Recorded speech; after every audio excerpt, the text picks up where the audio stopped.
જે પણ નિમણૂકો કરવામાં આવી એની અંદર 2017 અને 2019ની અંદર અમારા વિરુદ્ધમાં જે કામ કર્યું હતું, અમારા વિસ્તારના એવા લોકોને પ્રદેશ કક્ષાએ પ્રાધાન્ય આપવામાં આવ્યું હતું, પ્રદેશ કક્ષાએ એમનો સમાવેશ કરવામાં આવ્યો હતો. અમારી 2 માગણીઓ હતી કે આ બાબતે તાત્કાલિક એક્શન લેવામાં આવે અને જે નિમણૂકો કરવામાં આવી છે અમારા વિરુદ્ધમાં જેને કામ કર્યું હતું એમની નિમણૂક તાત્કાલિક રદ કરવામાં આવે અથવા સ્થગિત કરવામાં આવે. અત્યારે સવારથી મારી સાથે અમારા બંને સાથી ધારાસભ્ય અમરતજીભાઈ, દિનેશભાઈ અને અમારા જિલ્લા પ્રમુખ અમારા દંડક વિમલભાઈ ચુડાસમા, આ તમામ સાથે ચર્ચા થઈ.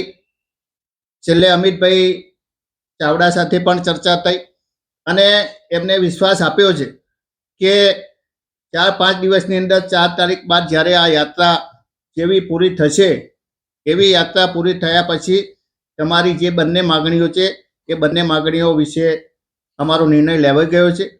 શિસ્ત કમિટીની મિટિંગ બોલાવી અને તાત્કાલિક અમે જે વ્યક્તિએ ચાલુ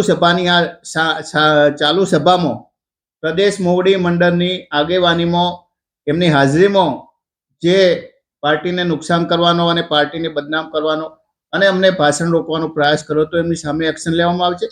અને જે અમારા વિરુદ્ધમાં જે વ્યક્તિઓએ કામ કર્યું હતું એવા વ્યક્તિઓ કોણ છે એમના નામ એ જે પ્રદેશ કક્ષાએ એમને સમાવવામાં આવ્યા છે એમને રદ કરવામાં આવશે.